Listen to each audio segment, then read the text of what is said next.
All right, good evening, everyone. Thank you so much for joining us this evening to talk about how Kristine lost 100 pounds and kept it off for 4 years. I'm really excited about this call. I just love doing these types of calls, and this is actually the first time we have done a call like this. We've done some other calls just talking about clean eating and 3-day refresh and different topics, but when we started doing those types of calls, I thought, why not highlight some of the tremendous accomplishments that we have on our team. And so I just wanted to show you here, some of those transformations. I'm excited about this because we can do a lot of these calls just like this with different team members that we have. We have Jamie up here in the upper left. I see her on the call, myself, Kristine, of course, who we are highlighting. I don't know if you guys see that drawing, but that's really weird.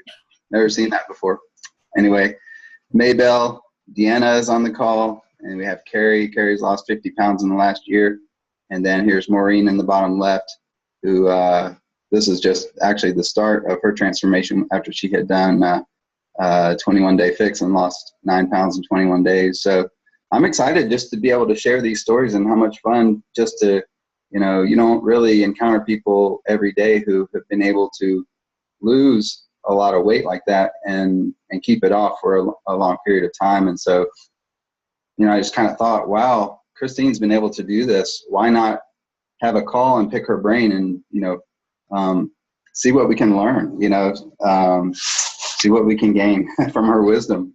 So she and I actually talked about doing this back in June, and, we eventually got around to it. We're kind of procrastinators, but I'm glad that we're finally doing it. So I just wanted to tell a little bit of the story of how we were hooked up with Kristine. So we are Beachbody coaches. We help people, get healthy and fit. We help them work out at home, drink Shakeology, eat right, and all those things. Basically have a healthy lifestyle, and we provide support around that. So we really provide the whole spectrum of what you need to get healthy and fit. And so one of the ways that the company rewards us is they actually give us free customers. And so I don't know if Sally's on the line here. I didn't see her. I know she was wanting to join, but she had homework. Don't see her here. Anyway, Sally is one of my Rockstar coaches, and Kristine was actually a free customer to Sally a couple years ago. And so, we share, we team up, and we run these different Facebook groups to help keep people motivated and stuff. And at the time we were in Sally's Rockstars, I think is the name of the group. And this girl, Kristine, joined, and we were like, okay, Sally was adding a lot of people at the time. So I didn't really pay a lot of attention to new people that she was adding because she was adding so many people. Then one day, Kristine posted her results. She's like, by the way, here's my before and after pictures. I've lost 90 pounds. I'm like, oh my gosh, wow, that is incredible. So then Sally and I started messaging each other. Wow, did you see that? Holy cow, she's coach material and this and that. And of course, we invited her to become a coach, and the rest is history. She's now a diamond coach, very successful, and has helped a lot of people. So just very inspiring, and inspires all of us coaches on the team. So Kristine, say hello to everybody. Hello, thank you for having me. That was a nice introduction, Stuart. Well, you deserve it. Incredible. So let's dive into some questions here that I have. First thing I want to talk about, when I was thinking about, gosh, how does somebody lose 100 pounds? That's pretty incredible. So really the first question that came to mind was, how does somebody just get started? And then once they get started, like how do they stick with it for longer than a couple of weeks? I started thinking of the barriers that prevent a lot of people from getting started, like delayed gratification. I was doing my workout this morning. I was thinking about this call going, it doesn't really matter whether I do this workout today or not. Like, it's not going to make a difference for tomorrow, or my lights aren't going to get turned off if I don't do this workout, or my car is still going to start if I don't do the work. Like, it's not that urgent of a thing. So delayed gratification, it takes a while of doing these things. Excuses, of course, like not enough time, not enough money, too busy. The status quo is more convenient.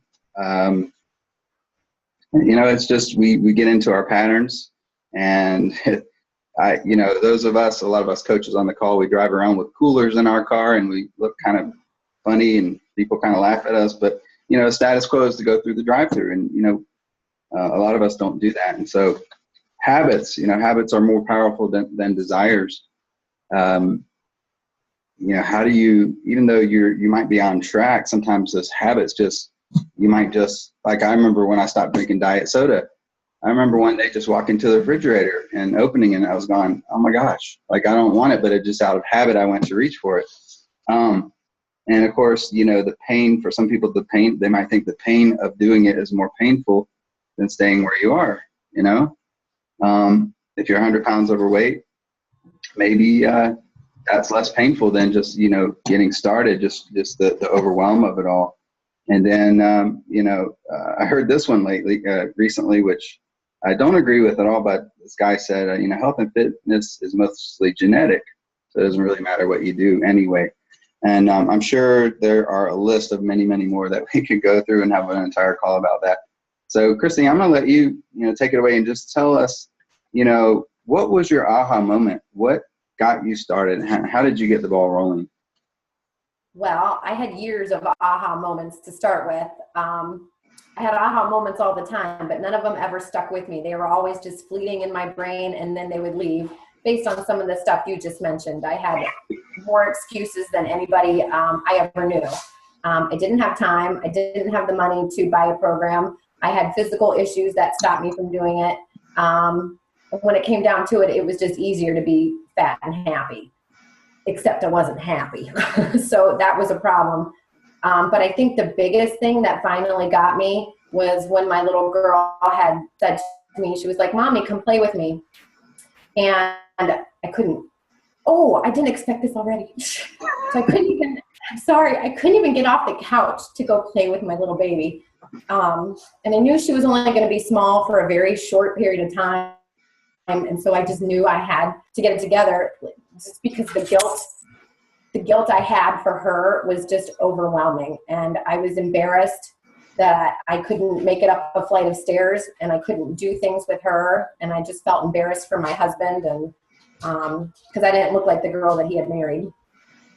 So I think finally all of those things, but mostly my daughter, I just wanted to be healthy for her. I wanted to be her role model, and I wanted her to be proud of me. And kids are mean, and I just didn't want her to ever get teased at school just because she had a fat mom. So I think that was the biggest one for me, just out of nowhere.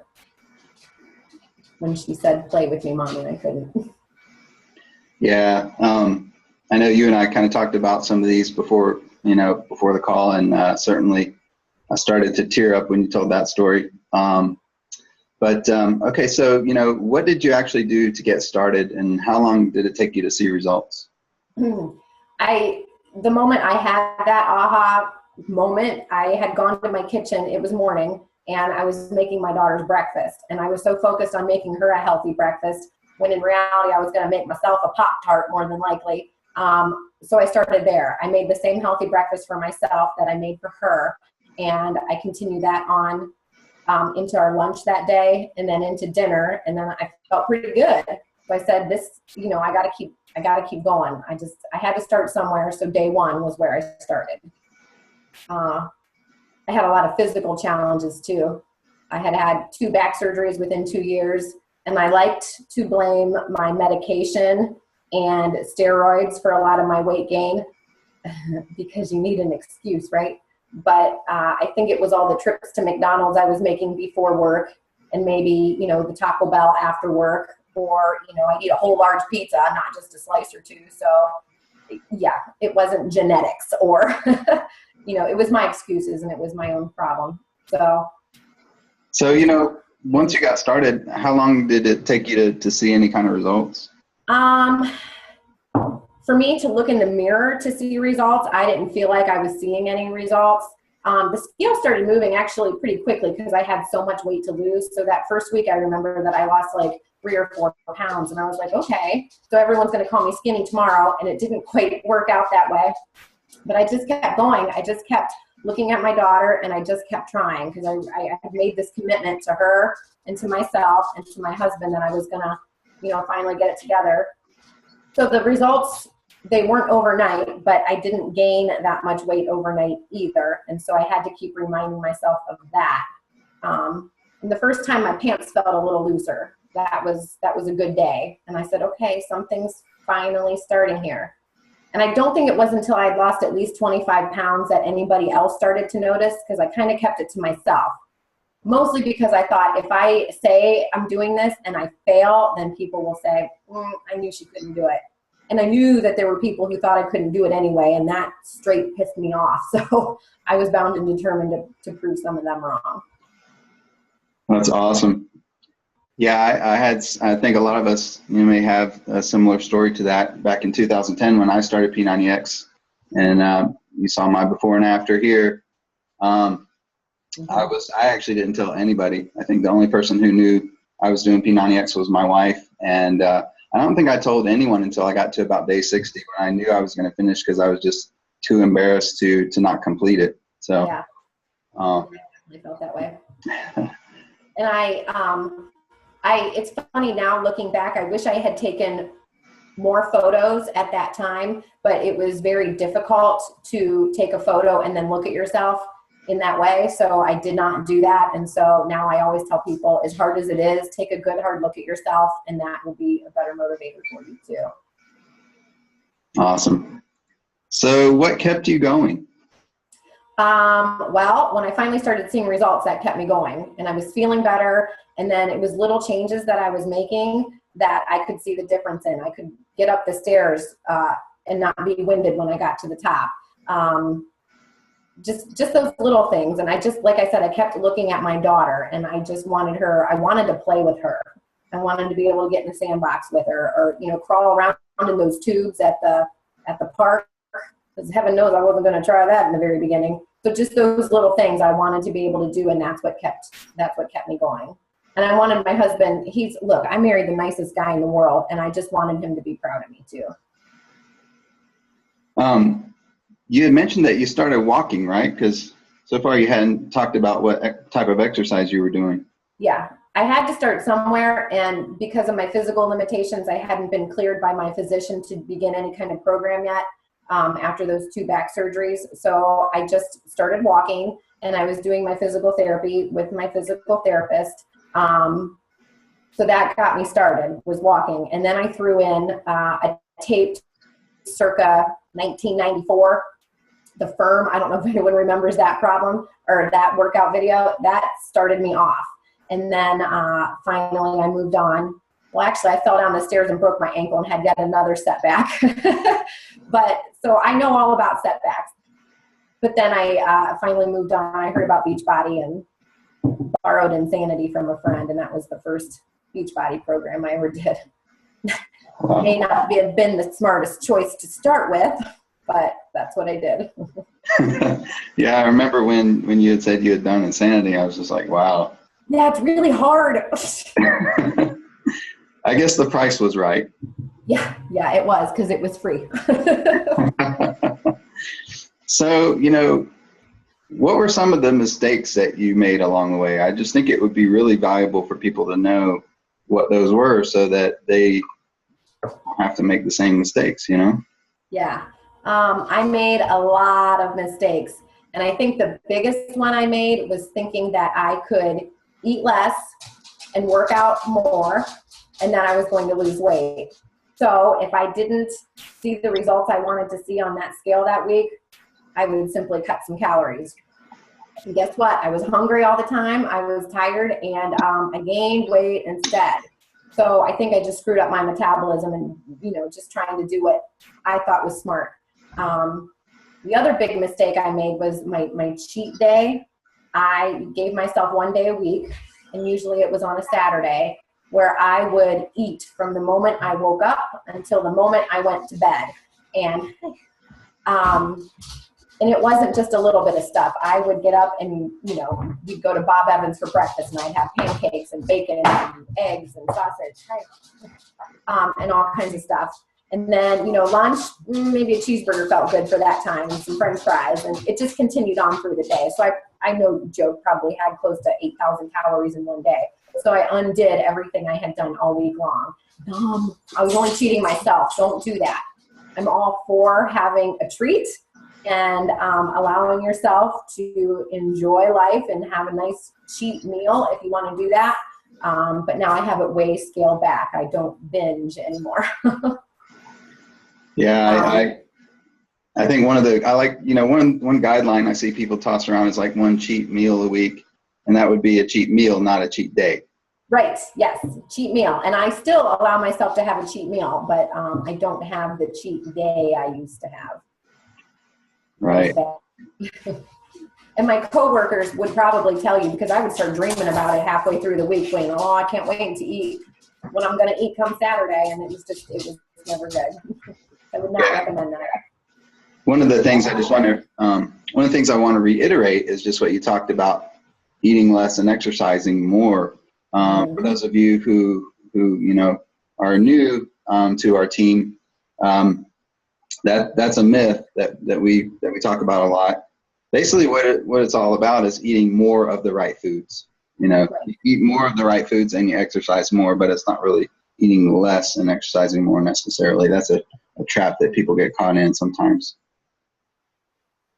Just wanted to reiterate that. So next question, what are some of your top tips or secret weapons?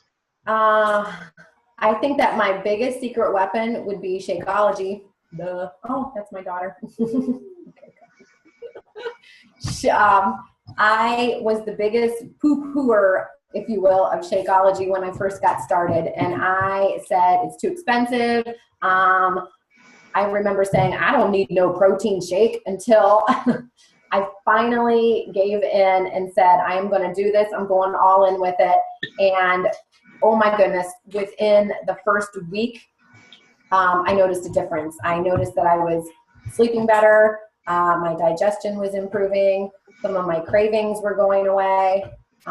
Within the first month, I definitely noticed a difference. And now I find that I crave Shakeology every day. Like if I don't have it in the morning after my workout, I feel like my day has started wrong. And so that's my fast food now. I drink it when I go on my way to work, and on my days off, it's my breakfast. I have to have it. Awesome. Yeah. I think you had another tip as well, right? I did. I learned along the way that it's okay to have a bad day. I used to say, if I ate a candy bar, like out of just a bad day, then I would go back to that cheat meal mode and I would have a cheat day. Well, that's just silly too. So I finally realized that when you have a bad day, it's okay. The next day is a new day. So as long as your bad day doesn't turn into a bad week, which turns into a bad month, then you're okay. Just pick yourself up, dust yourself off, and try again. I mean, we all have bad days, right? You don't quit life because of it, so you keep going. So yeah. Oh, I know, Stuart.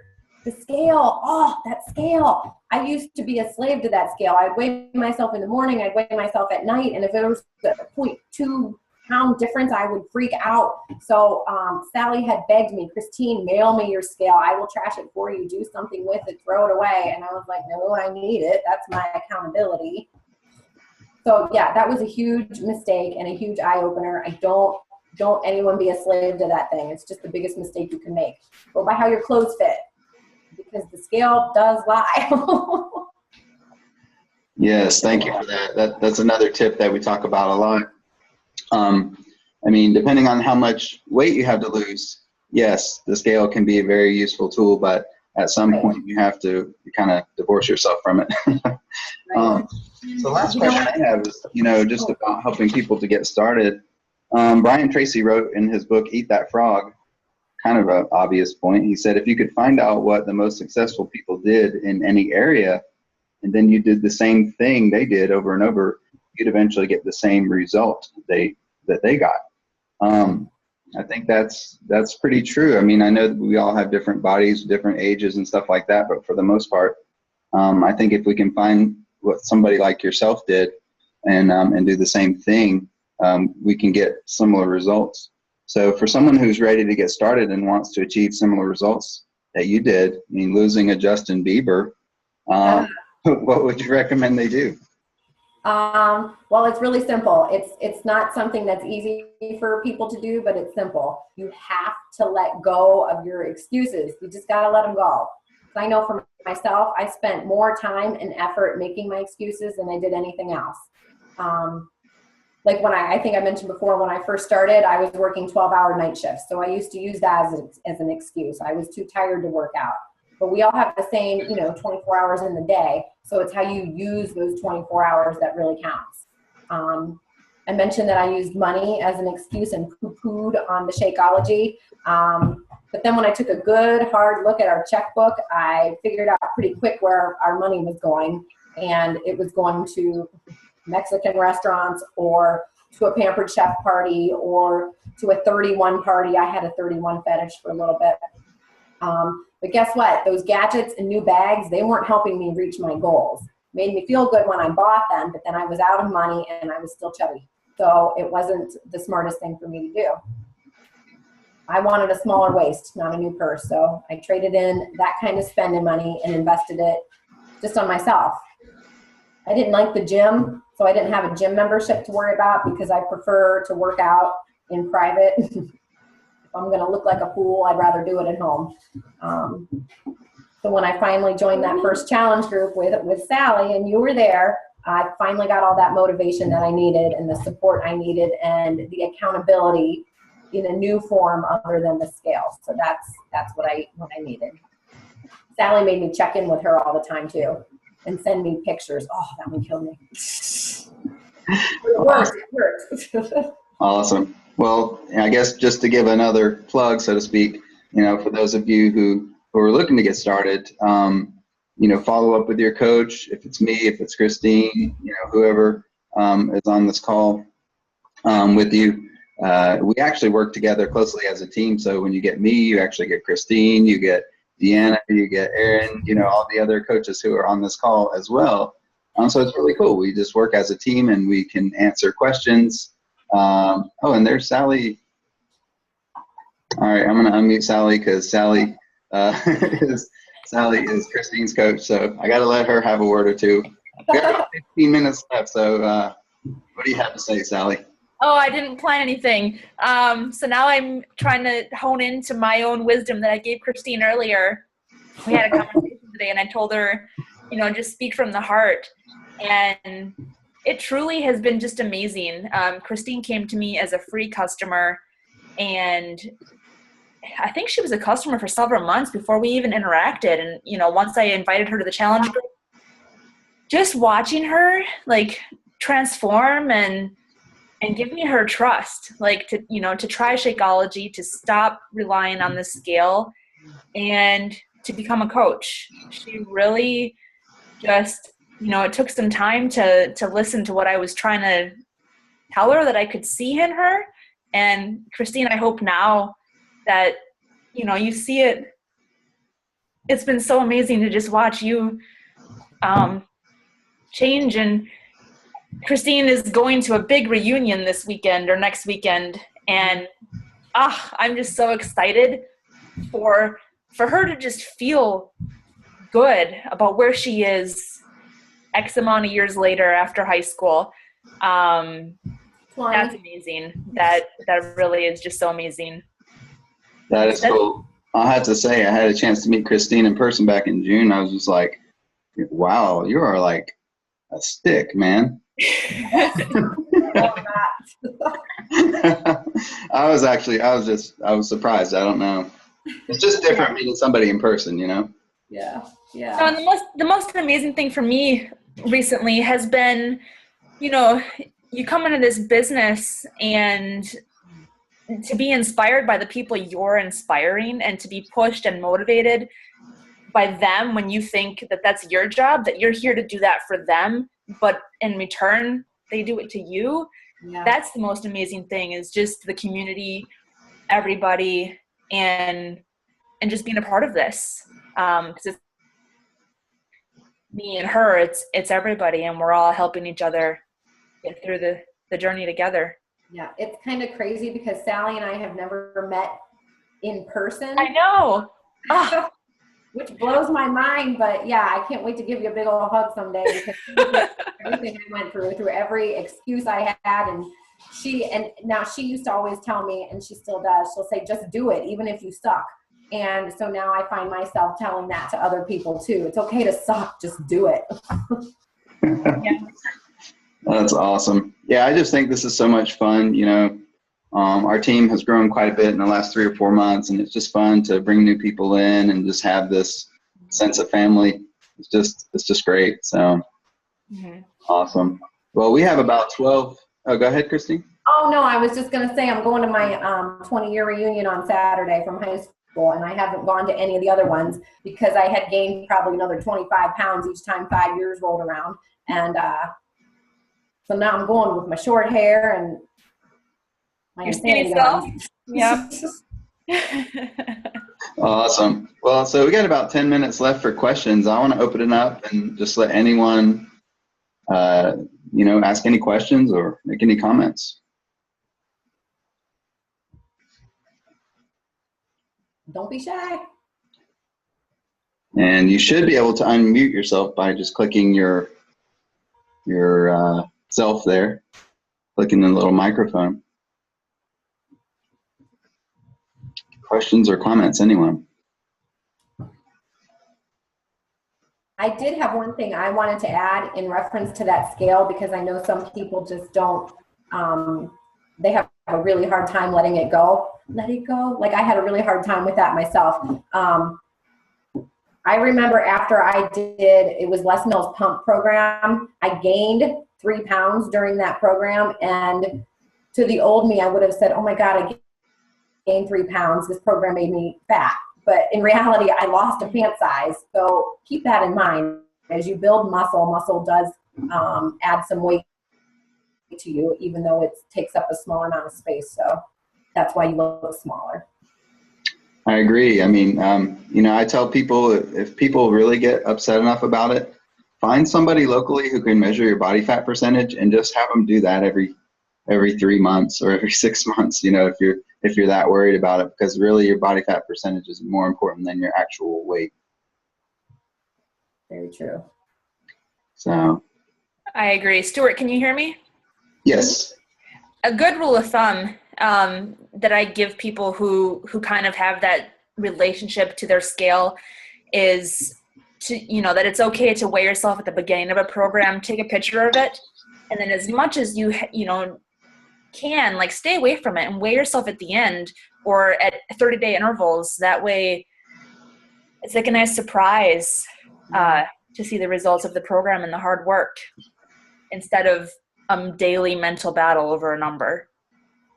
Right. Yeah, and I've seen people's weight go up, and their body fat percentage went down. If you weigh 200 or 300 pounds, chances are that scale needs to come down. But once you get into a closer range to where you need to be, then that's going to vary quite a bit. And it slowed down too. The weight loss definitely slowed down, and I hit plateaus that I had to work through because I know once upon a time I would have just given up completely and said it doesn't work anymore and head back to the drive-through. But those days are gone, so don't be like I was. Well, I actually have a question. Okay. I want to send a shout out to Kelly. I see Kelly on here. Thank you for joining, Kelly. It's good to see you. So the question is, this is a really awesome question, okay. or maybe it's just a statement. I don't know. I know you had lost 90 pounds for quite some time, and then you came across this little program called 21 Day Fix. Oh, yeah. You actually lost another 10 pounds. So tell us about that. I had completed so many programs and I had lost, like you said, 90 pounds. And then speaking of plateaus, I was stuck. And in fact, I had been putting on a couple more pounds and my pants were starting to get a little tight. So I used all my old tricks to break through a plateau. I did everything I could to try and figure it out, and nothing was working until this magic of the 21 Day Fix came. And Autumn, who was just sent from heaven within those 3 weeks, and I stuck to it. no margaritas for me in those 3 weeks, no queso for me in those 3 weeks, and I lost 10 pounds, and it was really easy. Like, it was the easiest 10 pounds to lose ever, and then that was that. That hit my magic 100. Actually, I hit the 100 mark right before we went to Summit. And that was awesome. Yeah. That's why you looked like a stick at Summit. I had done Body Beast and gained another 5 pounds, but I think that was, my pants didn't get smaller or anything. I just lifted a lot in that one. And then, yeah, when I was stuck, 21-day fix, man, that thing busted right through the plateau. And all I did was eat. It was great. Yeah, and you're still following the 21-day fix meal plan, right? I see your containers all the time. Yep. I take my containers wherever I go. I get teased relentlessly sometimes at work, and they're like, "Oh, here comes Chris with the little containers. What are you going to put in that thing?" Yeah. Cool. For those of you who aren't familiar with the 21-day fix, it came out in February, and it's just the best meal plan that we've come across as Beachbody coaches. I've been doing this for 4 years, and it's the best meal plan that I've seen. Absolutely. I haven't replaced it with anything yet. So I mean, it's pretty phenomenal, and a lot of us coaches, started using it back in February, March, April, whenever we started it, and we've pretty much kept using that plan. So. And the beauty of that plan is that it teaches you what to do after you've lost your weight too, and how to keep going. And I will never stop using it, I don't think. Yeah, the thing I like about that plan is that you can eat healthy, on your own. Everybody knows, or a lot of people know what healthy foods are, but they don't know how much of each food to eat. How many, okay, well, I'm not going to follow the food pyramid, but how many veggies do I need in a day? How many nuts, how many seeds, how many healthy fats, how many proteins, fruits, and all that stuff.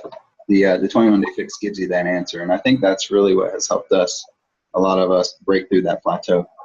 Absolutely. I know I always thought, well, fruits are good for you, so I ate a lot of fruit, but I had to cut that way back when I started the 21-day fix, and I had to up the vegetables, but that's okay. I like vegetables. Yeah, for me, it was the healthy fats. Like, I really, I love nut butters, and I love hummus, and I just love to eat plenty of them. And of course, grains. I'm a carb guy, so I love, even healthy. I don't eat refined carbs or anything like that, white stuff, but I love, brown rice, quinoa, Mary's Gone crackers. You guys hear me talk about those all the time. I mean, those things I can just eat a million of, and the 21-day fix definitely helped me hone in on those portions. Yes, for sure. I'm sorry. So any last minute questions before we conclude the call? I hope you guys thought this was amazing. And I don't have a question, but yes. Stuart, I need to say something. Can you hear me? Somebody, is that Jamie? That's Jamie. Yeah, my computer's messing up. Can you hear me though? I can hear you now. Yep, you got 3 minutes, Jamie.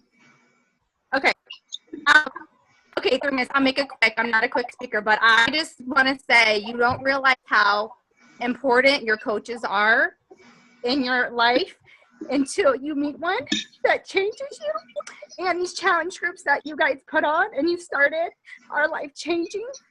And anybody that is skeptical about buying a program or knowing if it will work, all you gotta do is get into one of the challenge groups and know that people care about you. And I'll say it a million times, if I didn't run into Kristine on a freak meeting, I don't think I would have lost my last 70 pounds. I might have, but I wouldn't have learned the tools to continue and have this kind of a life. So, Kristine, thank you. Love you. That's amazing. Thank you, Jamie. That's Jamie talking up on the upper left here. So, Jamie, I would love to do this same call with you sometime. I hope you'll be open to it, but we'll have to have plenty of time for that one. Yeah, for me, the accountability, the accountability of my coach Aaron is on here, and just the whole community has really. I mean, I probably would not have kept going for 4 years if it wasn't for the community of coaches. So, You guys are awesome. Well, that is all the time we have, guys. It was really great having this call. Absolutely loved it. And we will do it again sometime. We have recorded this, so we can pass this on to others. I know there were some people who wanted to get on that couldn't. But thank you guys so much. We hope to talk to you soon and have a wonderful evening. Good night, everyone. Thanks, Stuart.